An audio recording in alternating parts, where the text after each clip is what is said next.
Programang ito ay rated SPG. Striktong patnubay at gabay ng magulang ang kailangan. Maaaring may masiselang tema, lengguwahe, karahasan, sexual, horror o droga na hindi angkop sa... Nga pala sa akin si Froilan.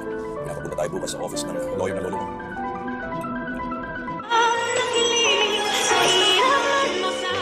Narito na ang ating pakabangan mamaya ngayong Huwebes sa Abot Kamay na Pangarap.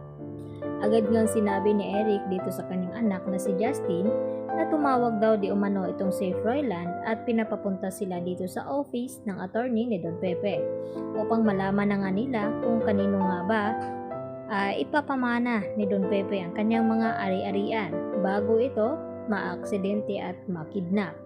At laking gulat naman ng mga ito nang magkaharap-harap na. Dahil dito rin nakilala ni Moira ang anak ni Giselle na nagawa niyang ipamigay. At dito naman na tila hindi rin nagpapatalo itong si Justin dito nga kay Moira. At sinubukan ulit na kausapin ni Giselle itong kanyang anak na si Justin. Subalit ay hindi siya nito nilingon at hindi siya pinansin. At hanggang sa dito na nga na nasa loob na ang mga ito, pati itong si Annalyn ay dito na nga binabasa ng attorney na ito kung kanino nga ipapamana ni Don Pepe ang kanyang mga ari-arian. At una ngang binanggit dito ni attorney ang mamanahin dito ni Annalyn na ito ngang parte ng Cebu, 10 million pesos ay mapunta nga dito kay Annalyn. At nagtaka naman itong si Moira na kung bakit ipapamana sa anak na sa labas ni Don Pepe itong mga kanyang ari-arian. At nagtanong din itong si Moira kung pati ba naman itong anak ni Giselle ay makikihati ba daw ito sa mamanahin. At hindi naman sinagot ito ng attorney. At dito naman na nagulat ang lahat nang sabihin nga ng attorney na ito na tinanggal na nga itong si Zoe na bilang makakatanggap ng mana ni Don Pepe.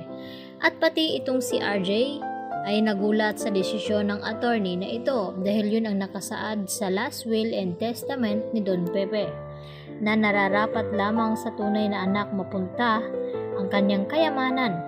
At dahil matalino nga itong si Don Pepe, bago nga siya makidnap at nalaman ang tungkol dito sa DNA test results noon ni Zoe at Annalyn na hindi niya tunay na apo itong si Zoe, agad nga na pinapagawa niya dito kay Kinito ang mga papeles kung saan mailipat na nga sa kanya-kanya mga pangalan.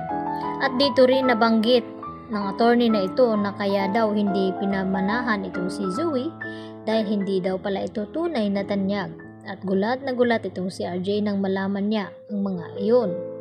Dahil ang ibig sabihin ay hindi niya tunay na anak itong si Zoe.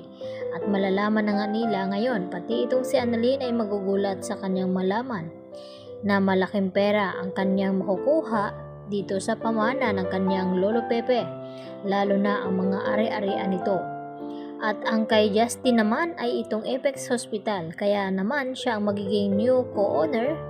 At ipakilala naman siya dito ni Giselle at RJ dahil yun nga ang ipinamana sa kanya ng kanyang Lolo Pepe dahil hindi pa nga nakakabalik itong memorya ni RJ. Samantala, nag-aalala naman itong si Carlos Benetes dahil sa gusto mangyari ni Lynette na papuntahin nga itong si Zoe dito sa kanyang bahay upang makausap ng personal ni Lynette at matulungan kung ano man daw ang pinagdadaanan na problema ngayon. Kaya agad na itinitext dito ni Carlos itong si Zoe upang balaan na baka tatawag si Lynette sa kanya at papuntahin siya rito. Kaya baka mabunyag ang kanilang sikreto, kaya mas mainam na wag na lamang pumunta itong si Zoe. Kaya naman ang ating pagkatutukan at abangan mga kapuso kung ano ang magiging kahinatnan dito sa hindi pinamanahan itong si Zoe dahil hindi naman daw mahalaga kay Zoe itong mga pera ni Don Pepe dahil konsensya na nga siya nito. Yan lang po at marami pong salamat. Bye-bye!